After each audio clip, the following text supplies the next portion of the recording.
प्रियदर्शनी, एक दौर था जब लिमिटेड करियर ऑप्शंस हुआ करते थे, limited subject streams, limited courses, limited exposure.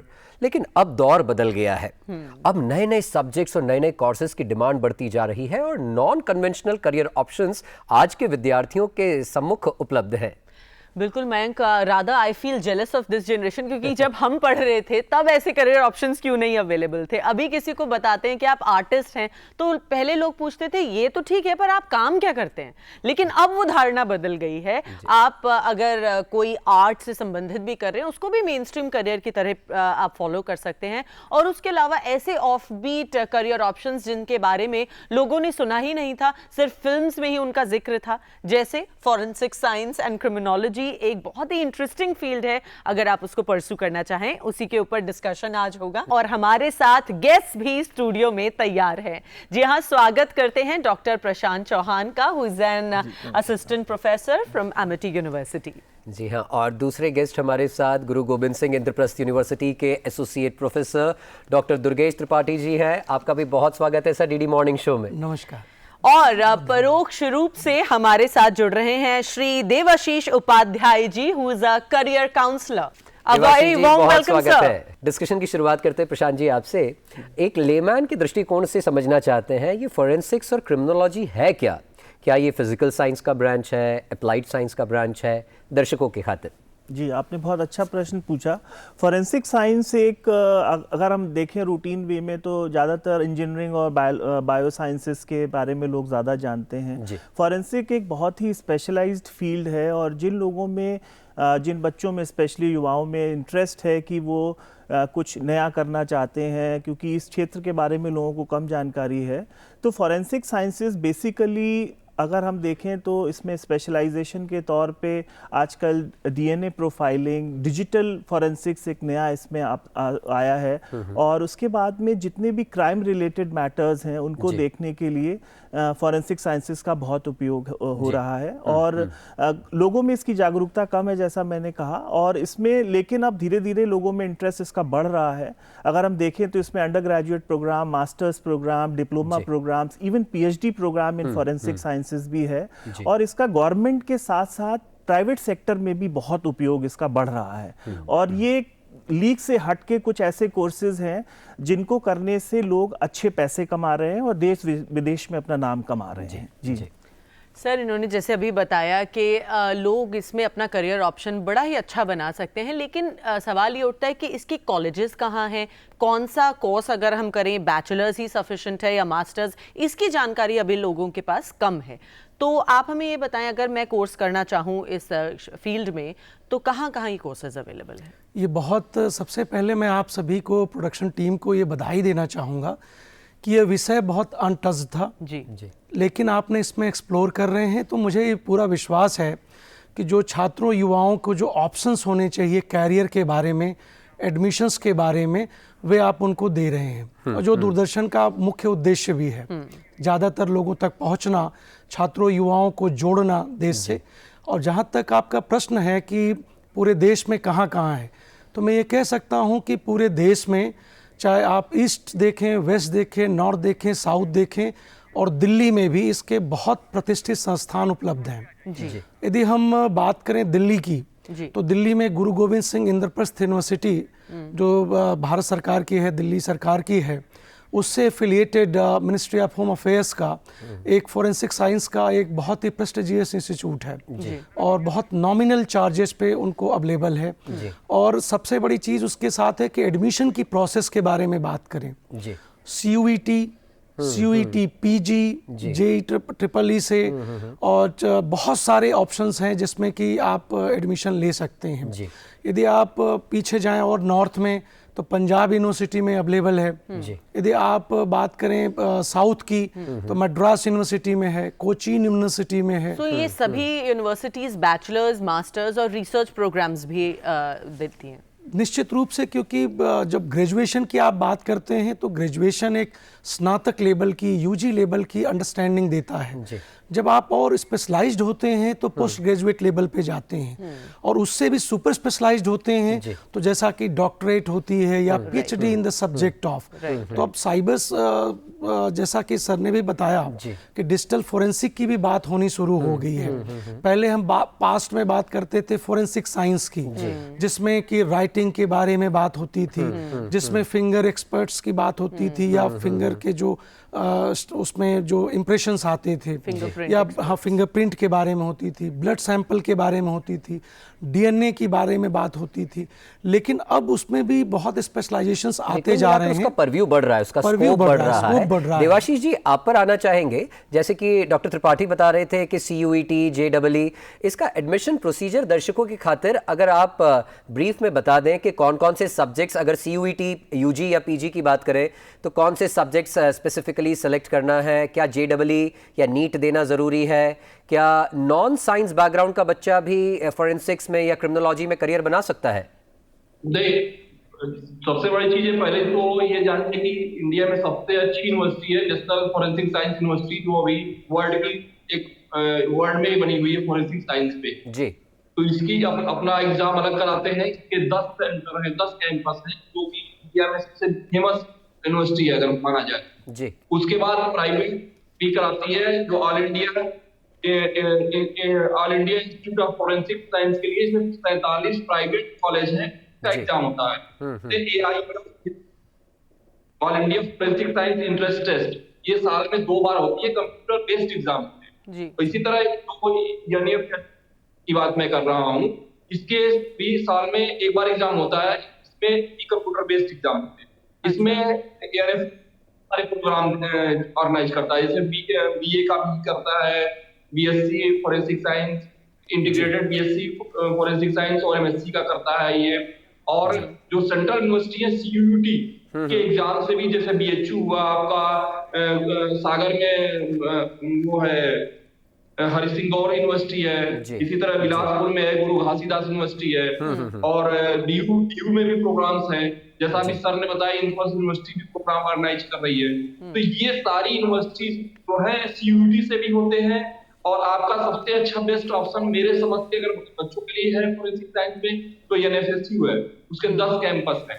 तो और इसमें जो एग्जाम है वो 40 क्वेश्चन जो है फिजिक्स, केमिस्ट्री, बायोलॉजी के दिए जाते हैं, जो एनएफएसयू का मैं सिलेबस बता रहा हूँ। इसी तरह एआई या सीईटी का जो सिलेबस है वो सेम सिलेबस है, तो 40 क्वेश्चन में फिजिक्स, केमिस्ट्री, बायोलॉजी जाएंगे आप। यानी देवाशीष जी, एंट्रेंस एग्जाम्स का बच्चों ने, जो हमारे दर्शक हैं और करियर बनाना चाहते हैं, उन्होंने डेडलाइंस का ख्याल रखना है। सीयूईटी के थ्रू भी एडमिशन्स हो सकते हैं, जो कई वॉक इन एडमिशन भी लेते हैं यूनिवर्सिटी और कॉलेजेस।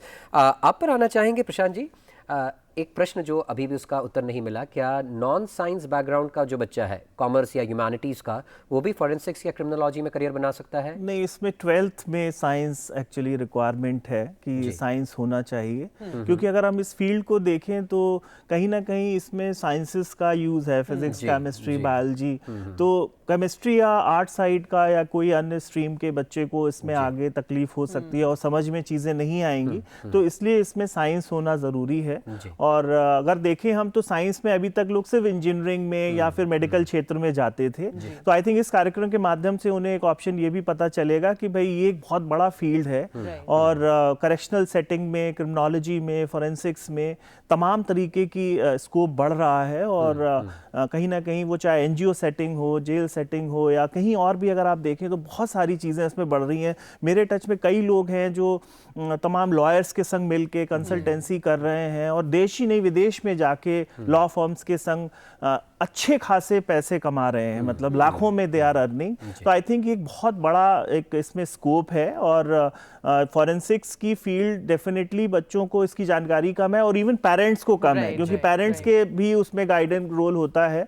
तो इसमें मेरे ख्याल से बहुत है, और सरकारी के साथ में प्राइवेट यूनिवर्सिटीज़ में भी इसका बहुत कोर्सेज इसके आ गए हैं, और इंटर्नशिप्स की बात करें, एक्सपोजर की बात करें, या फिर उनको ऑन जॉब ट्रेनिंग की बात करें, तो इस तरीके की बहुत सारी सुविधाएं प्रदान की जा रही हैं और बच्चों को बहुत एक्सपोजर मिल रहा है। एक्सपोजर मिल रहा है। सर अगर आपसे बात करें तो जैसे एक अम्ब्रेला टर्म हो गई फॉरेंसिक साइंस एंड क्रिमिनोलॉजी, तो पर इसके अंदर जैसे आपने इतने सारे डिफरेंट सब कैटेगरीज भी बताएं, तो इसमें कोर्सेज में भी क्या कोई स्पेशलाइजेशन होती है कि आप फॉरेंसिक साइंस का कोर्स करें बट स्पेशलाइजेशन इन दिस?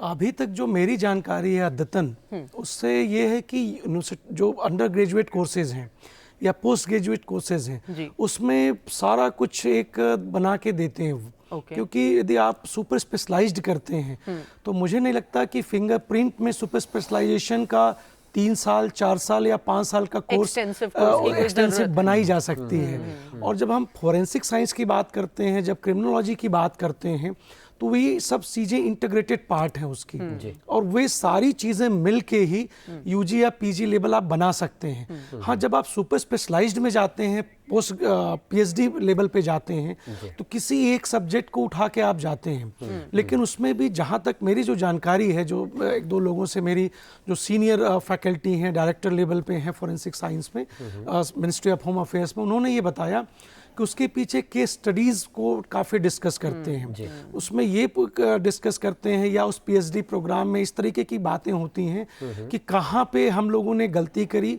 या क्या इम्प्रूवमेंट कर सकते थे। तो सुपर स्पेशलाइज्ड ले जाके वहाँ पे ले जाते हैं। लेकिन यूजी और पीजी लेवल पे एक इंटीग्रेटेड प्रोग्राम होता है जिसमें सारी चीज़ें होती हैं। इवन अब डिजिटल फोरेंसिक की भी जो बात आपने चौहान साहब ने कही, वो भी एक बहुत इंपॉर्टेंट पार्ट है। और जब डिजिटल फोरेंसिक की बात आप करते हो तो उसमें वीडियो आ जाती है, ऑडियो आ जाती है, फोटो आ जाती है, और ईमेल, उसके अलावा व्हाट्सएप चैटिंग।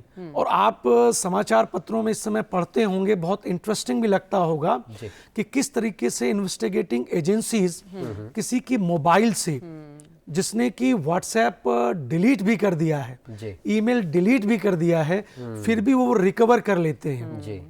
ये तभी संभव है जब आप फोरेंसिक साइंस, क्रिमिनोलॉजी के साथ साथ डिजिटल फोरेंसिक के बेसिक अंडरस्टैंडिंग को आप समझ पाते हैं, उसकी टेक्निकलिटी को समझ पाते हैं। और इसलिए मेरा ये मानना है कि एक जॉब का नया एवेन्यूज इसमें है। और डिमांड और सप्लाई की हम बात करें तो अभी भी डिमांड ज़्यादा है और सप्लाई कम है। यानी डिमांड ज़्यादा है, सप्लाई कम है, तो अच्छे पैकेजेस आपका इंतज़ार कर रहे हैं। प्रशांत जी, मैं फॉरेंसिक्स में या क्रिमिनोलॉजी में करियर बनाना चाहता हूँ, पर मुझे संशय है, मुझे कौन से सब्जेक्ट्स पढ़ने पड़ेंगे? क्योंकि आमतौर पर स्टूडेंट अपने करियर ऑप्शन को सिलेक्ट करने का जो क्राइटेरिया रखता है, वो मुझे क्या पढ़ना पड़ेगा, कैसे पढ़ना पड़ेगा, किस लेवल पर पढ़ना पड़ेगा। तो मोटे मोटे तौर पर जो कोर्सेज होते हैं, क्या सब्जेक्ट्स पढ़ाए जाते हैं? जी, मेरे ख्याल से एक जो अभी आप त्रिपाठी जी कह रहे थे, उसमें बस एक ऐड मैं एक और करना चाहता हूँ कि जैसे आज के समय में जब हम स्पेशलाइजेशन की बात आपने सब्जेक्ट्स की कही है, तो जैसे फॉरेन टॉक्सिकोलॉजी अगर हम बात करें, फॉरेंसिक एंथ्रोपोलॉजी की हम बात करें, अगर हम बात करें डीएनए प्रिंट्स की अगर हम बात करें, या फिर हम सीरोलॉजी की बात करें, या फिर हम फिंगरप्रिंट से जैसे हमने बताया, या फिर अगर हम और देखें तो बहुत सारी स्पेशलाइजेशंस का अब ये दौर है, क्योंकि कहीं ना कहीं ये ज़माना है स्किल्ड और स्पेसिफिक एक्सपर्ट्स के लोगों का है।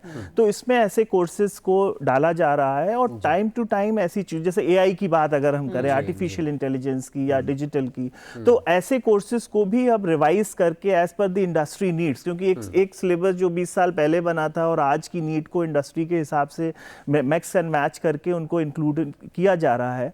तो अगर हम देखें तो बेसिक जो साइंस के कोर्सेज हैं वो तो बच्चे को पढ़ने ही पड़ते हैं इनिशियली कॉन्सेप्ट को क्लियर करने के लिए, और उसके बाद में उसको स्पेशलाइजेशन, या अगर हम न्यू एजुकेशन पॉलिसी की बात करें तो इस समय मल्टीडिसिप्लिनरी अप्रोच भी है। जैसे अगर बच्चा फॉरेंसिक पढ़ रहा है और वो सोशल वर्क का कोई करेक्शनल सेटिंग का कोर्स पढ़ना चाहता है, या फिर वो पॉलिटिकल साइंस भी इवन लेना चाहता है, तो वो मैनेजमेंट की या कोई भी कोर्सेज को पिक कर सकता है। तो इस समय अब वो ट्रेडिशनल चीजें बहुत बदल गई हैं आफ्टर न्यू एजुकेशन पॉलिसी, और कोर्सेज को जैसे अगर हम यूनिवर्सिटी की बात करें, एमिटी यूनिवर्सिटी की, तो वहाँ पे कोर्स जो पूरा अपना एक है, बच्चा अपने आप सेलेक्ट करता है, पिकअप करता है उसको क्या पढ़ना है, वो कोई भी चॉइसेस हैं उसके पास, मल्टीपल चॉइसेस स्पेशलाइजेशन की, और वो कुछ कोर्सेज को उसमें ले सकता है। यानी हमारी जो नेशनल एजुकेशन पॉलिसी के आने के बाद बहुत सारे और प्रॉस्पेक्ट्स हैं। देवाशीष जी, आप पर आना चाहे चाहेंगे, जैसे कि हम बात कर रहे थे अभी CUET की एलिजिबिलिटी क्राइटेरिया की।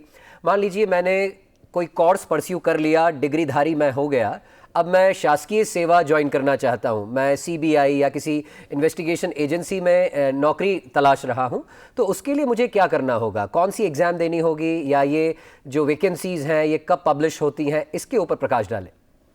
सरकारी नौकरी के लिए आपको UPSC और SSC के थ्रू वैकेंसीज आती है, जिसके थ्रू आपको फॉरेंसिक साइंस में आपको जॉब मिल जाएगी गवर्नमेंट सेक्टर में, जिसमें CBI है, आपका इन्वेस्टिगेशन एजेंसी है, और स्टेट जो लोक सेवा आयोग होते हैं उसके थ्रू भी पुलिस डिपार्टमेंट में नौकरियां मिलती है बड़े पैमाने पे। और दूसरी चीज, अभी आपने सर ने पूछा आर्ट साइंस के लिए बच्चों के लिए, तो हम ये बता दें कि जो सबसे बढ़िया है वहाँ पे PA MA क्रिमिनोलॉजी एक कोर्स चलाया जाता है, जहाँ पे आर्ट साइंस के बच्चे एडमिशन ले सकते हैं। साथ ही जो लॉ के कोर्सेज है उसमें भी स्पेशलाइजेशन क्रिमिनोलॉजी कोर्सेज चलाए जाते हैं। मेडिकल सेक्टर में भी MBBS के बाद MD फॉरेंसिक मेडिसिन कोर्स कराया जाता है। तो इसमें बहुत सारी अपॉर्चुनिटीज हैं। और नौकरी के लिए जहां तक अभी हमने आपको बताया कि गवर्नमेंट सेक्टर में पुलिस डिपार्टमेंट में भी अलग से वैकेंसी जाती है, और अगर कोर्स करना है बच्चों को तो मैं यही सजेशन करूंगा कि ये कोर्स करें। मैं एडवर्टीजमेंट नहीं करूँ, गवर्नमेंट संस्था है वहां पे आपको डायरेक्ट जैसे जो भर्तियां होती है गवर्नमेंट सेक्टर जी, वहां से डायरेक्ट। तो अगर आप डॉक्टर हैं या आप पुलिस महकमे में हैं और फिर भी इस फील्ड में इंटरेस्ट रखते हैं, तो तभी भी आप अपने करियर को डाइवर्ट का काम करेगा। आप लॉ से हैं, लॉयर हैं, में जा सकते हैं। जी, राइट। को सबसे ज्यादा रेटिंग है मतलब जॉब अपॉर्चुनिटीज में गवर्नमेंट से जी उनको डायरेक्ट वहां से ले लिया जाता है। त्रिपाठी सर, आपसे पूछना चाहेंगे। बहुत सारे कोर्स भी चलाते हैं। जी जी देवाशीष जी। ओके, त्रिपाठी जी आपसे पूछेंगे कि कई बच्चे हैं जिनको लगता है कि फॉरेन यूनिवर्सिटी जाके ही हमारी पढ़ाई हो तो हमें ज़्यादा एक्सपोजर मिलेगा। हालांकि ये चीज़ें बदल रही हैं, भारत की एजुकेशन पॉलिसी अब वर्ल्ड में नंबर 1 होती जा रही है, लेकिन ऐसे में अब्रॉड के क्या ऑप्शंस अवेलेबल हैं बच्चों के पास इस फील्ड में? इसमें बहुत सारे मैं इसको सजेस्ट करूँगा कि अब्रॉड में भी हैं जी, प्रोमिनेंट एकेडमिक इंस्टीट्यूशंस हैं जी, लेकिन मेरा ये मानना है कि बहुत सारी चीज़ें जब आप सुपर स्पेशलाइजेशन की तरफ नहीं जाते, हाँ जी, एक जनरल नीड की तरफ बढ़ते हैं आप, तो भारत में बहुत सारे शैक्षणिक संस्थान हैं जहाँ पे फोरेंसिक साइंस और क्रिमिनोलॉजी की बहुत अच्छा लेटेस्ट और कह सकता हूँ कि एकदम जो कंटेम्प्रेरी है, रिलेवेंट है, वो चीज़ें प्रोवाइड होती हैं। और जहाँ तक देवाशीष जी ने कहा जॉब की बात, और आपकी बात को मैं थोड़ा सा आगे बढ़ाऊंगा कि, और मैं इसमें ये भी जोड़ूंगा कि विदेश की बजाय देश में बहुत सारे एकेडमिक इंस्टीट्यूशंस हैं जिनकी बहुत प्रोमिनेंसी है, विश्व में भी उसका एक बड़ा नाम है। अब जहाँ तक जॉब की बात करें तो CBI, IB, police department, law firms के अलावा जो सबसे बड़ा जॉब का एक एम्प्लॉयमेंट का साधन है फोरेंसिक साइंस और क्रिमिनोलॉजी के बैकग्राउंड के लिए, या जिस बच्चे ने पास आउट किया है UG PG, बैंकिंग सेक्टर में, अच्छा, प्राइवेट डिटेक्टिव एजेंसीज के लिए। जी। अब मैं आपको कुछ एग्जांपल्स देता हूं कि बैंकिंग सेक्टर में कैसे फोरेंसिक साइंस का या डिजिटल फोरेंसिक का जो स्कॉलर है वो जॉब ले सकता है। जब भी आप लोन अप्लाई करते हैं तो लोन के साथ सिबिल स्कोर तो एक इम्पॉर्टेंट पॉइंट है, लेकिन इसके अलावा बहुत सारी चीज़ें, उसकी जो डिजिटल प्रोफाइल है, सोशल नेटवर्किंग साइट्स पे उसकी प्रेजेंस है, उसकी इंगेजमेंट है, उसकी साइकोलॉजिकल बिहेवियर है, ये उसको जोड़ती है। अब प्राइवेट डिटेक्टिव एजेंसी की हम बात करें तो उसमें भी फिनेंशियल इरेगुलरिटीज और करप्शंस की चीज़ें तो कंट्रोल होती ही होती हैं। साथ के साथ आप शादी का और मैरिज का बहुत बड़ा सेगमेंट है जो भारत में है। बिल्कुल। जब आज भी हमारा समाज में जब हम शादी ब्याह की बात करते हैं तो लड़के और लड़की के बारे में जरूर एक इंक्वायरी रखते हैं या जानने का प्रयास करते हैं। तो प्राइवेट डिटेक्टिव एजेंसीज उस बच्चे के बारे में, वर या वधू के बारे में, होने वाले के बारे में एक पूरा उसका डिजिटल प्रोफाइल तय करते हैं, उसके बारे में एक आइडिया डेवलप करते हैं कि उसका किस तरीके का इंगेजमेंट है, किस तरीके का उसका बिहेवियर है, सोशोलॉजिकल एंगेजमेंट्स कैसे हैं, और ये बहुत कुछ उसके भविष्य से भी जुड़ा होता है। यानी सर गवर्नमेंट के साथ बात करें, इनफैक्ट मैं इसमें ऐड करना चाहूंगा, क्या कॉर्पोरेट सेक्टर भी अपने रिक्रूटमेंट के समय ये सब करता होगा? 100%। जब आप देखो सीबीआई, आईबी, पुलिस डिपार्टमेंट और लॉ फर्म्स के साथ साथ रिक्रूटमेंट, कॉर्पोरेट सेक्टर के रिक्रूटमेंट, प्राइवेट डिटेक्टिव एजेंसीज का भी उपयोग करते हैं, प्रयोग करते हैं कॉर्पोरेट एजेंसीज, जब हायर पोस्ट पे भी, ऐसा नहीं कि लोअर पोस्ट के लिए, हायर पोस्ट के लिए वो सीईओ जा रहे हैं करने के लिए, तो उसकी integrity towards the institution, towards the corporate organisation, यदि उसकी पास्ट की अच्छा है परफॉर्मेंस, तो निश्चित रूप से प्रेजेंट के साथ भी अच्छा होगा। जी प्रशांत जी, आपसे पूछना चाहेंगे, मान लीजिए मुझे तो बहुत अट्रैक्टिव करियर ऑप्शन लग रहा है, मैंने डिग्री परस्यू भी कर ली, अब मैं किसी डिटेक्टिव एजेंसी में हूँ, चाहे शासकीय सेवा में हूँ, एक फॉरेंसिक एक्सपर्ट को काम क्या क्या करने होते हैं, उसका वर्क प्रोफाइल क्या होता है? नहीं, वर्क प्रोफाइल में obviously anything related with the crime activity को प्राइमरीली यहाँ से हमें देखना पड़ेगा, क्योंकि जब भी कोई क्राइम एक्टिविटी होती है, और अगर हम अपने देश में देखें तो उसका बहुत राइज अप है क्राइम एक्टिविटी विभिन्न क्षेत्रों से, और डेफिनेटली इसीलिए इसका स्कोप भी बढ़ा है। तो अगर हम देखें तो चाहे वो पुलिस हो या फिर अगर हम किसी लॉ फर्म को देखें, तो उनको असिस्ट करने में फॉरेंसिक एक्सपर्ट्स का बहुत बड़ा योगदान होता है। कि अगर कोई भी केस अगर है, अभी I was watching some series, तो उसमें भी इसका बहुत बड़ा एक यूज दिखाया गया कि चाहे वो कोई एडवोकेट जो केस लड़ रहा हो, या फिर वो हम पुलिस में देखें, या फिर जैसा कि आपने अभी डिटेक्टिव्स की बात की उसमें देखें, तो तमाम तरीके से, या फिर अभी फिल्म स्टार्स ने, बहुत से लोगों ने सुसाइड किया, आपने उस समय भी देखा लॉकडाउन के दौरान, तो कहीं ना कहीं बहुत सारी चीज़ों में गहन जानकारी, पारदर्शिता से उसको पता करना, जांच पड़ताल करना, फॉरेंसिक्स की टेक्नोलॉजी के माध्यम से उन सारी चीज़ों का प्रयोग करते हुए हमें उसमें जो भी एक्सपर्ट्स हैं उनकी हेल्प करने के लिए फॉरेंसिक्स का बहुत बड़ा योगदान है। इसमें मैं एक चीज़ और ऐड करना चाहता हूँ, आपने एक प्रश्न किया था कि क्या साइंस ज़रूरी है, तो एक मास्टर ऑफ सोशल वर्क एक डिग्री और है, जिसमें कि कोई भी छात्र, चाहे वो आर्ट्स का हो, कॉमर्स का हो, साइंस का हो, वो इस डिग्री को कर सकता है with specialisation in criminology and correctional settings.